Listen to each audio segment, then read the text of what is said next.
आज मैं दिखाता हूँ 10 करोड़ की शादी कैसी होती है और इसमें कौन कौन नेता आता है और इसमें खाना कितना जबरदस्त होता है और आखिरकार हम ये 15 बुक्के किसके लिए लेकर जा रहे हैं। अगर आपको पता लग गया है किस कास्ट और किस ब्रादरी की शादी है तो कमेंट कर देना। हेलो अस्सलाम वालेकुम, आज है डे 58 मेरे 75 डे हार्ट चैलेंज का। सुबह उठते ही सबसे पहले हमने बनाई गरम गरम कॉफी पीने के बाद हम आ गए अपनी दूसरी मील यानी कि 4 अंडों का आमलेट और पुलाव बनाने की तरफ। अगर आप ये पुलाव बनाते हो आपको बहुत इजी पड़ेगा, इसमें करीब आपको 45 ग्राम प्रोटीन मिल जाता है। पुलाव खाने के बाद मैं आ गया था बालकनी में, मैंने देखा 2 कबूतर एक कबूतरी पे लैंड मार रहे थे और फिर उसके बाद मैं आ गया था छत पे आने के बाद हमने पतंग का मांझा लूटा और ये बच्चे को मांझा देख के मैं आ गया नीचे आने के बाद मैं आ गया था मेरी तीसरी मील बनाने के लिए, लेकिन भाई मैंने पूरा बनाना शेक बिखेर दिया था। फिर उसके बाद जो बचा कुचा था वो पी के मैं आ गया था आटा चक्की पे आटा पिसवाने के लिए, आटा पिसाने को दिया। फिर उसके बाद मैं आ गया था जिम में। आज था मेरा बैक और बाइसेप वर्कआउट और बैक का भी लास्ट फेलियर तक मार के बाइसेप का भी लास्ट फेलियर तक मार के एंड किया। फिर उसके बाद मैं आ गया मेरी पोजिंग की तरफ और मेरे दोस्त ने कहा था पोजिंग करने से आपकी बॉडी दिक्कत आती है, अगर आप वीडियो बनाते हो तो आपके लिए पोजिंग बहुत जरूरी है। अगर आपको बैक की पोजिंग करने में मजा आता है तो मुझे कमेंट कर देना भाई, मुझे तो बहुत ही मजा आता है। फिर उसके बाद मुझे जाना था एक शादी में, उसके लिए हमने लिफाफा ले लिया था इसमें पैसे रखने के लिए। मैं रेडी सेडी होकर आ चुका था मेन रोड पर, वसीम भाई भी आ चुके थे कार लेकर। अब हम जाते हैं वहां पे जहां पे हमने 15 बुके का ऑर्डर दिया है। हाँ, अब मैं आपको बताऊंगा नहीं, सिर्फ दिखाऊंगा कि हमने ये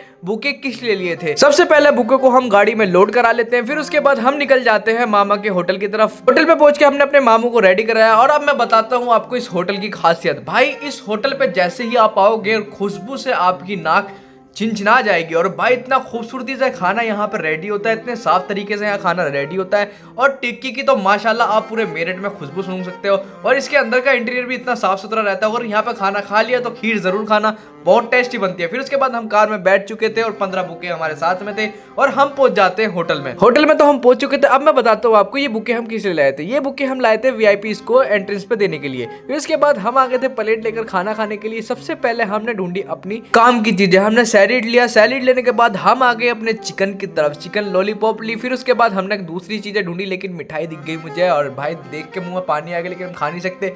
फिर उसके बाद हम आ गए फिश की तरफ, फिश ली हमने। फिश खाने के बाद हम आ गए अपनी दूसरी चीजें ढूंढने के लिए। यहाँ पे पानी पूरी थी। फिर उसके बाद हम और आगे गए, यहाँ पे सेव पूरी थी। सेव पूरी के बाद हमने आगे देखा, यहाँ पे हमारी काम की चीज थी। भाई क्या टेस्टी था, मजा आ गया खाने के बाद। आ गया था पानी लेने के लिए, लेकिन वसीम भाई अपने लिए कोल्ड ड्रिंक ले रहे थे। मैंने भी बोला था एक डाइट कोक देखना अगर मिल जाएगी तो। फिर उसके बाद मैं आ गया था वहां पे जहाँ पे खाना बना था, करीब 100+ देगे बन रही थी। फिर उसके बाद हम आ गए थे बाहर जहाँ खाना चला था। मामू सबको ऑर्डर दे रहे थे कि भाई क्या क्या खाना किस किस को कैसे कैसे देना है। उसके बाद वीआईपीज आते जा रहे थे, मालाएं उनके गले में डलती जा रही थी और फूल उनको दिए जा रहे थे। फिर उसके बाद हम आ गए थे फ्रूट्स खाने के लिए और ये भैया मेरे आगे खड़े हो गए, कम से कम 5 मिनट तक हटते ही नहीं भैया। जब तक ये आगे से नहीं हटते